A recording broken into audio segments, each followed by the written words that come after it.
Hello students, आज की इस क्लास में हम डिस्कस करेंगे अबाउट द वॉल्यूमेट्रिक एनालिसिस, जिसे हम लोग बोलते हैं टाइट्रेशन।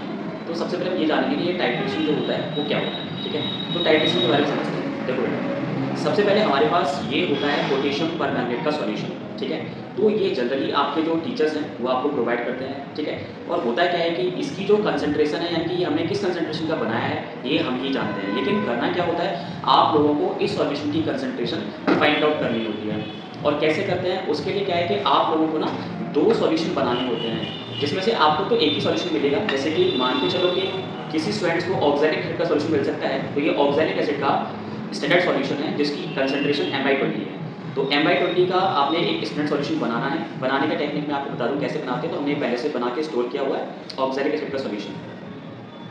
दूसरा जो है एक और होता है हमारे सिलेबस में, जो कि है मोर सॉल्ट। तो हमने मोर सॉल्ट का सॉल्यूशन भी यहाँ पे बना के रखा हुआ है, जिसकी कंसंट्रेशन भी M/20 है। ठीक है, तो प्रोसीजर ये होता है कि हम लोग क्या करते हैं कि जो स्टैंडर्ड सॉल्यूशन बनाते हैं, जैसे कि ये मोर सॉल्ट है ना, तो मोर सॉल्ट एक स्टैंडर्ड सॉल्यूशन है हमारे लिए, है ना। और जो ऑक्सैलिक एसिड है ये हमारे लिए अननोन सॉल्यूशन है। तो हम क्या करेंगे, इस सॉल्यूशन की हेल्प से इस सॉल्यूशन की कंसंट्रेशन को फाइंड आउट करेंगे बाय ए रेडॉक्स रिएक्शन, और इसी को हम लोग बोलते हैं वॉल्यूमेट्रिक एनालिसिस, या फिर हम लोग बोलते हैं टाइट्रेशन। तो टाइट्रेशन करने से पहले हम ये जानेंगे कि हमें कौन कौन से इक्विपमेंट्स और एपरेटस चाहिए होंगे जिससे कि हम टाइट्रेशन कर पाएँ। ठीक है, तो सबसे पहले हमें चाहिए होगा M/20 कंसंट्रेशन का मोर सॉल्ट सॉल्यूशन, जिसे फेरस अमोनियम सल्फेट सॉल्यूशन भी कहते हैं। दूसरा हमें चाहिए होगा अननोन सॉल्यूशन पोटेशियम परमैंगनेट का। ठीक है, उसके बाद हमें कुछ एपरेटस चाहिए होंगे, जैसे कि सबसे पहले और मेन जो एपरेटस होता है वो ये होता है, ये एक 50 ml की ब्यूरेट है, इसे ब्यूरेट बोलते हैं। ब्यूरेट की जो क्वांटिटी है ओवरऑल 50 ml होती है। यहाँ पे 0 से लेकर के 50 तक यहाँ पे इसकी क्वांटिटी होती है। ये इसका नोजल होता है जिसे हम यूज़ करके और टाइट करके इसमें जो सॉल्यूशन भरा जाता है उसके फ्लो को कंट्रोल कर सकते हैं। ठीक है, तो ये क्या हो गया, ब्यूरेट। अब ब्यूरेट को एक इस वर्टिकल स्टैंड में हमें यहाँ पे फिट करना होता है, तो ये हमारा ब्यूरेट को हैंग करने वाला, स्टैंड करने वाला ब्यूरेट स्टैंड है। अब ब्यूरेट स्टैंड में आप यहाँ देखोगे कि यहाँ पे हमने ये वाइट ग्लेस ये टाइल्स पहले से इसमें फिटेड है ऑलरेडी। अब इसके बाद हमें क्या चाहिए होगा, एक हमें दो बीकर चाहिए होंगे, एक 250 ml बीकर और एक 100 ml बीकर, दो बीकर चाहिए होंगे। एक हमें फनल चाहिए होगी और एक हमें चाहिए होगी पिपेट। तो ये हमारे पास पिपेट है, 20 ml की पिपेट है, और एक हमें चाहिए होगा कोनिकल फ्लास्क। तो इतने हमें एपरेटस की आवश्यकता होगी। वंस अगेन, कोनिकल फ्लास्क, ठीक है, 20 ml पिपेट, ब्यूरेट चाहिए होगा, फनल चाहिए होगी और दो बीकर चाहिए होगी। ठीक है, और ये दो सॉल्यूशन चाहिए होंगे।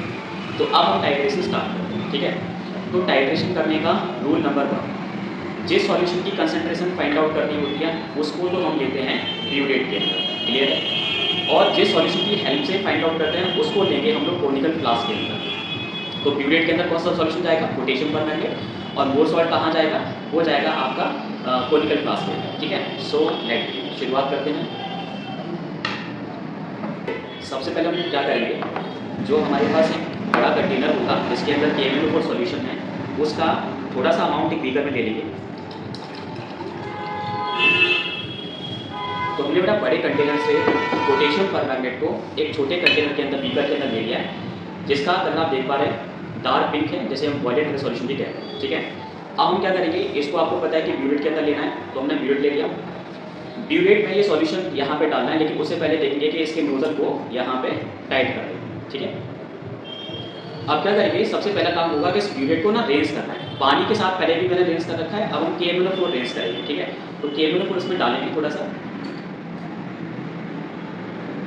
हमने यहाँ पे KMnO4 डाल दिया है। ठीक है, अब इस KMnO4 के साथ यहाँ पे अपने थंब का यूज़ करते हुए इसको जो है वो रेंज करेंगे इस तरह से, 2 से 3 बार यहाँ पे रेंज करना होता है। अब यहाँ पे जो वेस्ट जो सॉल्यूशन है उसको हम लोग यहाँ पे नीचे से एक्सट्रैक्ट आउट करेंगे।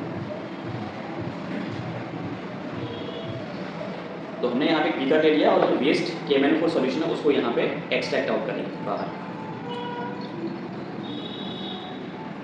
ठीक है, आप इस प्रोसीजर को 2 से 3 बार रिपीट कर सकते हैं। ठीक है, लेकिन अगर आप एक बार भी करते हैं तो भी काफी है।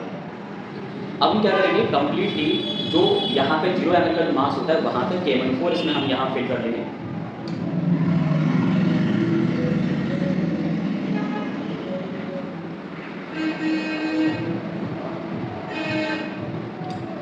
जब जब फर्स्ट टाइम इसमें फिलिंग करते हैं तो 0 लेवल का जो मास होता है उससे ऊपर करते हैं और फिर उसमें से जो एक्स्ट्रा सॉल्यूशन होता है उसे हम लोग बाहर करते हैं और फिर करेक्टली 0 तक देखेंगे। इस तरह से पैरेलल देखेंगे और सॉल्यूशन को डाउनवर्ड जाने देंगे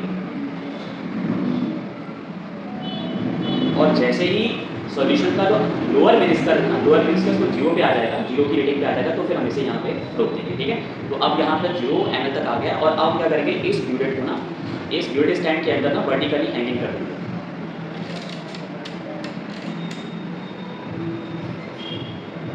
ठीक है बेटा, तो एक सिस्टम हमारा तैयार हो गया। ये जो फनल होती है, इस फनल को हम यहाँ लगा लेते हैं एयर प्रेशर को कांस्टेंट बनाए रखने के लिए। अब क्या करेंगे, हमें चाहिए होगा कोनिकल फ्लास्क और हमें चाहिए होगा हमारा सॉल्यूशन, स्टैंडर्ड सॉल्यूशन, जो कि किसका है, मोर सॉल्ट सॉल्यूशन है। ठीक है, तो मोर सॉल्ट सॉल्यूशन यहाँ पे स्टोर करके रखा हुआ है। इसको एक छोटे से फ्लास्क में ले लेंगे, बीकर में ले लेंगे।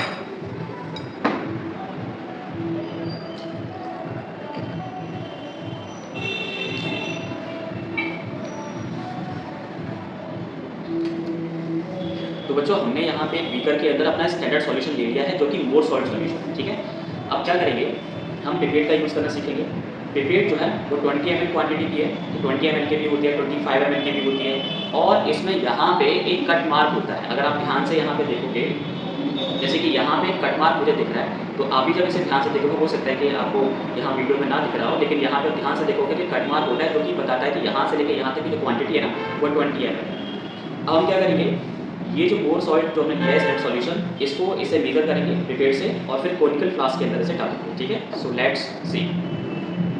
एक रूल होता है कि जो पिपेट है ना, इसकी ये वाली जो निब जो होती है, इसकी ये जो आपको बीक जो दिख रही है वो बॉटम तक जानी चाहिए, इस बीकर के बॉटम तक। ठीक है, तो बीकर के बॉटम तक ले जाएंगे और फिर सॉल्यूशन को जो है वर्टिकली जो है शक करेंगे कंट्रोल इनहेलेशन के साथ। ठीक है, और जो कट मार्क है उसे ऊपर तक ले जाएंगे।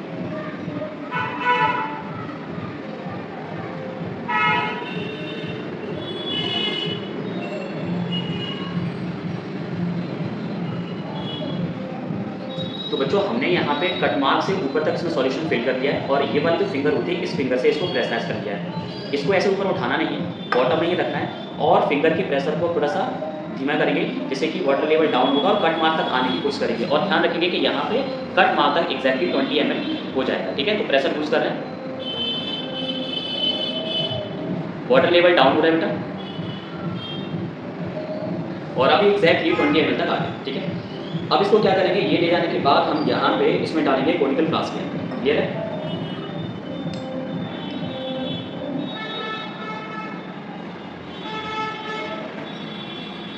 जैसे ही इसमें चला जाएगा तो फिर इसके अंदर एक लास्ट ड्रॉप रह जाती है, तो एयर पुल करेंगे तो लास्ट ड्रॉप भी इसके अंदर निकल जाएगी। ठीक है,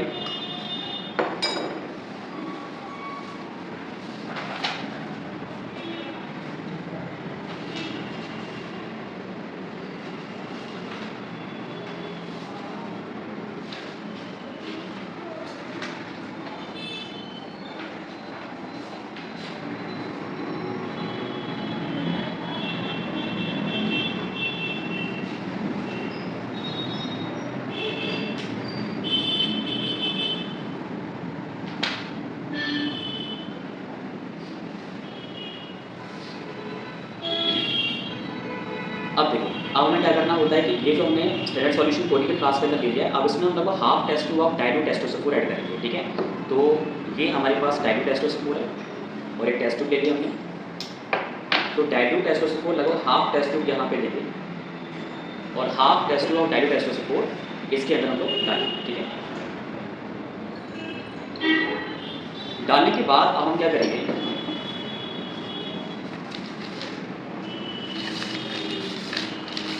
वाइट प्लेस टाइप क्लीन होनी चाहिए जिससे कि आप एंड पॉइंट को नोटिस कर पाओ। ये एंड पॉइंट क्या होता है, अब ये सॉल्यूशन कैसा है, ट्रांसपेरेंट है ना, तो जब आपको पिंक कलर सॉल्यूशन मिलेगा ना तो उसे बोलते हैं एंड पॉइंट। तो हम लोग क्या करने वाले हैं, टाइट्रेशन स्टार्ट करेंगे। इसके लिए हम लोग क्या करेंगे, यहाँ पे इस कोनिकल फ्लास्क को इस स्टैंड के नीचे यहाँ पे वर्टिकली इन करेंगे। ठीक है, इन करने के बाद हम क्या करेंगे, लेफ्ट हैंड से इसके नोजल को यूज करेंगे और इसके सॉल्यूशन को गिरने देंगे और यहाँ पे कितने रीडिंग के बाद यहाँ पे पेल पिंक कलर आता है वो यहाँ पे नोटिस करेंगे। ठीक है, स्लाइड रीडिंग, तो हमने सॉल्यूशन को यहाँ पे यूज़ किया तो देखो सॉल्यूशन जा रहा है, लेकिन आप नोटिस करो वाटर में देखो कि सॉल्यूशन जैसे ही पिंक कलर सॉल्यूशन की जो ड्रॉप है और वो बॉटम में जाती है तो वहाँ पे वो कैसा हो रहा है, कलर डिसअपियर होता जा रहा है। ठीक है, अब इसकी स्पीड थोड़ा सा बढ़ा देंगे।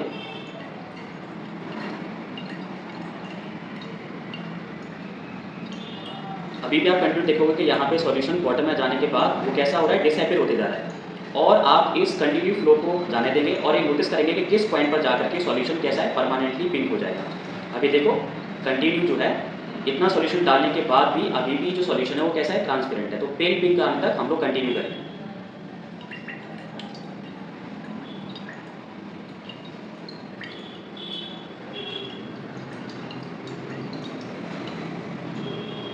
तो देखो बेटा, आपने देखा कि यहाँ पे पेल पिंक कलर सॉल्यूशन आपको यहाँ पे आ गया। ठीक है, तो पेल पिंक कलर सॉल्यूशन आ जाता है, इसी को हम लोग बोलते हैं एंड पॉइंट। अब ये पेल पिंक आने के लिए हमने कितना यहाँ पे KMnO4 यूज़ किया है उसकी रीडिंग हम लोग यहाँ पे देखेंगे यूनिट के अंदर।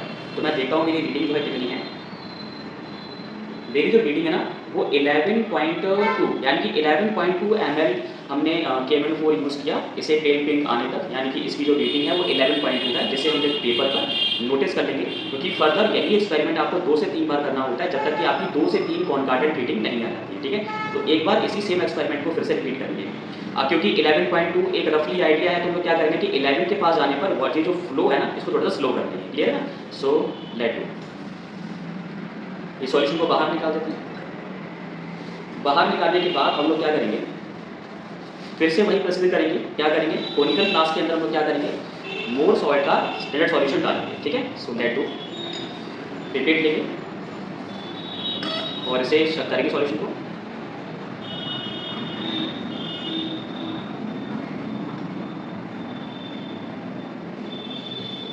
इस जो हमारी पिपेट होती है इसको ऊपर भी उठाना है, बॉटम भी रख देना है। प्रेशर बस लॉस करेंगे, प्रेशर लूज करेंगे तो आप देखोगे वाटर लेवल डाउन होगा।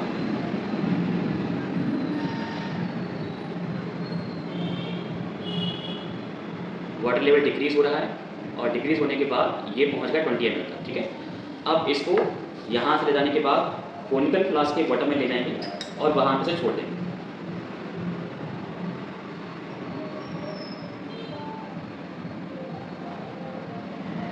अब एक एयर ब्लोन करेंगे तो लास्ट ड्रॉप भी निकल जाएगी। उसके बाद इसमें डालने वाले हैं half test tube of dilute एस्टोसोल। तो ये डाइल्यूट एस्टोसोल है, कोनिकल फ्लास्क के अंदर डालेंगे। ठीक है, इसे फिर से वर्टिकली इन करेंगे। वाइड ग्लेस टाइल्स क्लीन होनी चाहिए ताकि आप उसे देख पाओ कि एंड पॉइंट जो है वो कितने ml पे आ रहा है। ठीक है, तो लेट्स डू अगेन। और फिर से वही करेंगे हम लोग सॉल्यूशन को यहाँ पे यूज़ करेंगे। अब 11.2 था तो 11 का 2 टाइम्स करेंगे तो 22 के बाद रीडिंग को स्लो कर देंगे। ठीक है, क्योंकि वो 11 के आसपास जाएगी तो 11.2 कंज्यूम हो चुका है। नेक्स्ट 11 करेंगे तो 22 के पास पहुँच जाएगा, तो वहाँ पे 22 के पास रीडिंग को स्लो कर देंगे। ठीक है, सो लेट्स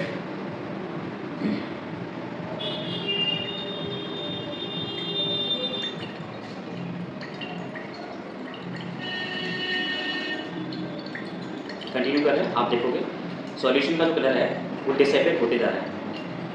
एक लास्ट ड्रॉप का इंतजार करेंगे जिससे कि परमानेंट पेल पिंक कलर सॉल्यूशन मिलता है।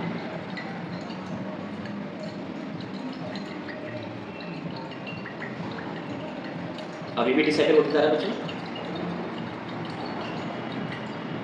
देखिए फिर से जो है permanently pale pink colour solution आ गया है और इसी को बच्चों बोलते हैं द एंड पॉइंट। तो एंड पॉइंट अगर पूछते हैं टीचर तो एंड पॉइंट क्या होता है, तो एंड पॉइंट होता है परमानेंट पेल पिंक कलर सॉल्यूशन होता है।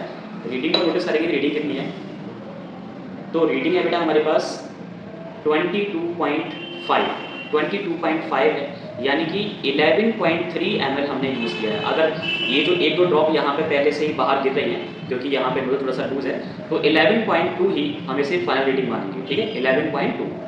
तो हमने देखा कि किस तरह से हम लोग यहाँ पे टाइट्रेशन करते हैं।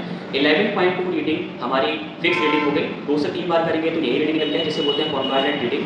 तो टाइट्रेशन में फाइनल रीडिंग निकाल देते हैं। फाइनल रीडिंग के बाद हम लोग कैलकुलेशन और ऑब्जर्वेशन टेबल जो होती है उसमें हम लोग क्या करेंगे, इनिशियल रीडिंग 0 ml लेंगे और फाइनल रीडिंग कितनी लेंगे, 11.2 लेंगे। फिर से हम लोग करेंगे इनिशियल रीडिंग करेंगे 11.2 लेंगे और फाइनल रीडिंग जो रहेगी हमारे पास 22.2 आ जाएगी या 22.4 करेंगे या 22.5 भी कर सकते हो। फिर से सेम वॉल्यूम के साथ आप 2 से 3 बार एक्सपेरिमेंट को रिपीट कर सकते हो और ऑब्जर्वेशन टेबल बना लोगे। उसके बाद हम लोग क्या करेंगे, कैलकुलेशन करेंगे। कैलकुलेशन कैसे करते हैं वो मैं आपको बता दूँ।